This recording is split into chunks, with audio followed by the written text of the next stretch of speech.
안녕하세요. 오늘은 별첨 2에 해당하는 응시자 유의사항 답안 작성 방법에 대해 안내드리도록 하겠습니다.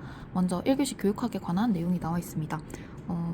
첫 번째 내용은 먼저 답안지가 제대로 프린트 인쇄되었는지 확인을 하라는 거고요. 그리고 두 번째는 이제 교육학 같은 경우 답안지가 2페이지에 해당합니다. 그래서 첫 번째 답안지랑 두 번째 답안지의 쪽번호를 둘 다 입력을 해야 하고요. 그리고 초안 작성 용지가 있는데 교육학은 초안 작성 용지를 활용하셔서 작성을 하시면 됩니다. 그리고 답안지는 2면 이내로 작성을 하라는 건데 2장을 주는데 2면 이내로 작성하라고 해도 2장 모두 제출을 해야 되고 이 부분은 맨 밑에 다시 한번 나와 있습니다. 그리고 동일한 종류의 검은색 필기구를 사용하여 작성하시오라고 되어 있는데 만약에 선생님께서 0.5mm 펜을 쓰시다가 이 펜이 갑자기 안 나와서 0.7mm로 쓰시게 되면 안 됩니다. 만약에 0.5mm 뭐 Z 스트리머로 쓰셨다고 하면은 이게 안 나온다고 하면은 0.5mm Z 스트림 동일한 종류의 펜으로 작성을 하셔야 합니다. 그래서 제가 비상 상황을 대비해서 동일한 펜 3개에서 5개 정도 지참하라고 말씀드린 것이고요. 그리고 답안을 작성할 때 가로선을 그어 줄 추가할 수 있다고 하는데 가로선을 그어도 되고 긋지 않아도 됩니다.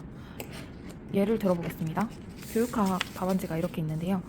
실제로는 A4 용지 사이즈가 아니라 훨씬 큰 사이즈로 나오고요. 이렇게 인위적으로 줄이 그어져 있는데 가로선을 그어서 추가할 수 있다는 거는 여기에다가 선생님들이 이렇게 가로줄을 그으셔서 작게 쓰셔서 공간을 활용하셔도 된다는 말입니다. 이렇게 해도 되고 아니면 가로줄을 긋지 않고 이렇게 작성하셔도 상관은 없습니다. 그리고 수정할 때는 반드시 2줄을 긋고 수정할 내용을 작성하시오라고 하였는데 수정 테이프를 사용할 수 없다고 하였습니다. 수정 테이프를 사용할 수 있는 공간은 이 윗공간으로 만약에 쪽번호를 잘못 기재했거나 수험번호나 성명을 잘못 썼다면 이제 수정 테이프를 활용하시면 되겠습니다. 만약에 이렇게 잘못 쓴 부분이 있다면 2줄을 긋고 윗부분이나 앞부분이나 몇 부분에 수정 내용을 작성하시면 수정이 올바른 수정의 방법입니다.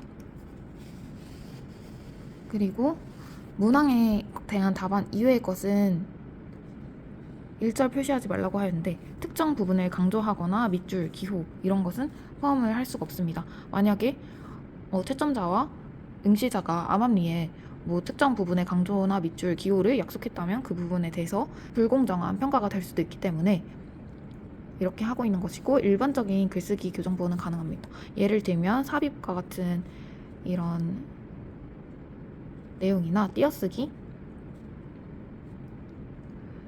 그리고 줄바꿈 표시 이런 표시들은 아니면 이음이나 이런 것들은 가능합니다. 자세한 거는 글쓰기 교정보호를 참고하시면 되겠습니다. 그리고 요구하는 가지수가 제한되어 있는 경우에는 가지수 내용까지만 채점한다고 했는데 이거 같은 경우에는 순서대로 채점을 해요. 만약에 선생님들이 어떤 걸 물어봤어요. 예를 들면 잠재적 교육과정의 특징을 3가지 써라 했는데 선생님들이 5가지를 알고 있어요. 근데 이 중에서 2가지는 약간 아리까리해요. 근데 이 아리까리한 거를 1, 2번에 먼저 쓰고 확실한 거를 3, 4, 5번으로 이렇게 다 쓴다고 해도 여기 아리까리한 거 2개를 포함해서 3번까지만 채점이 된다는 거예요. 그래서 가능한 3가지를 묻는다고 하면 선생님들이 5가지 알고 있다고 하시더라도 앞부분에 확실한 거를 적으시는 게 유리하겠죠. 그리고 채점하지 않는 내용은 답안란 이외의 공간에 작성한 거, 그리고 지워지거나 번진 거, 식별이 불가능한 거, 연필로 작성하거나 수정 테이프, 수정액을 사용한 부분, 그리고 개인정보를 노출하는 암시하는 표시는 채점하지 않습니다. 그리고 답안 작성 시간 60분 잘 고려하시고요. 그리고 시험 종료 전까지 답안 작성 당연히 완료하셔야 되고, 그리고 빈 답안지에도 성명, 수험번호, 쪽번호 다 기재하셔서 답안지를 모두 제출하셔야 합니다. 아까 말씀드렸던 내용이고요. 이건 교육학에 대한 내용이고 그 다음 전공 내용을 한번 같이 보도록 하겠습니다. 전공도 마찬가지로 답안지 예시가 나와 있는데요. 전공 A 답안지, 전공 B 답안지 이렇게 각각 2장씩 구성이 되어 있습니다. 단답형과 이제 서술형 문항 같은 경우에 개수가 4개, 그 다음에 여기는 단답형 2개 이렇게 문항이 다르고 총 문항 개수도 전공 A는 12개, 전공 B는 문항이 11개이기 때문에 답안지가 약간의 차이가 있습니다. 자, 그러면은 전공의 답안 작성 방법 유의사항을 한번 같이 살펴보도록 하겠습니다. 답안지는 마찬가지로 두 면으로 구성이 되어 있고요. 그리고 상단에 성명과 수험번호 기재하시고 이제 마킹을 하시고, 마킹을 수정할 때는 수정 테이프를 사용하시면 됩니다. 그리고 답안 조항 작성은 문제지 여백 공간이 많기 때문에 여백을 활용하시면 되고요. 그리고 답안지에는 문항 내용을 기재하지 않습니다 라고 했는데, 굳이 문항에 무엇을 작성하시오, 무엇에 대해 작성해 보겠습니다, 그런 내용을 작성하지 않아도 된다는 말입니다. 그리고 아까와 마찬가지로 동일한 종류의 검은색 필기구를 사용하여 작성하셔야 되고요.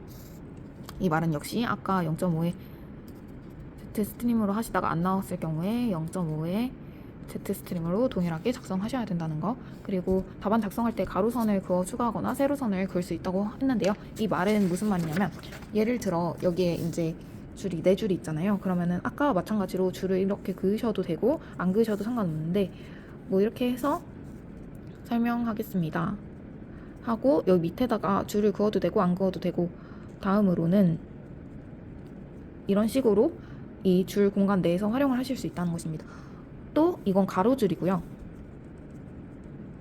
세로줄 같은 경우에는 이렇게 다단을 구분해서 가운데에다가 선을 그어서 여기에다가 쭉 작성을 하고, 그 다음 여기에 이렇게 쭉 작성을 하셔도 된다는 말입니다. 그리고 수정할 때 마찬가지로 두 줄 긋고 수정한 내용 작성하시는 게 올바른 수정 방법이고요. 그리고 아까와 마찬가지로 교정보호만 사용 가능하고, 강조하기 위한 밑줄이나 기호는 사용이 불가합니다. 뭐 예를 들면 이런 거겠죠? 이라고 하면은 이런 밑줄이나 아니면은 교정부 이외의 강조 기능, 이런 거겠죠. 이런 거는 사용하시면 안 됩니다. 그리고 가지수가 제한되어 있는 경우에는 아까와 마찬가지로 우선순위에 따라 확실한 답안을 먼저 작성을 하시면 되십니다. 그리고 채점하지 않는 답안은 아까와 마찬가지로 볼펜이나 번지는 볼펜 같은 경우에, 그리고 연필로 작성을 하셨을 경우에 이제 채점이 되지 않으니까 각별히 주의를 하시고요. 그리고 답안지 교체가 필요한 경우 답안 작성 시간을 잘 고려하시고, 전공 같은 경우에는 90분으로 진행이 됩니다. 그리고 시험 종료 전까지 답안 작성을 잘 하시면 되시고, 성명, 수험번호 이제 기재 다 하시고 답안지를 모두 다 제출하셔야 된다. 이런 부분은 교육과 동일합니다. 오늘 영상은 여기까지 하겠습니다. 선생님들 마지막까지 차분하게 화이팅입니다. 오늘도 빛나는 당신을 응원합니다. 오늘도 영상 시청해주셔서 감사합니다.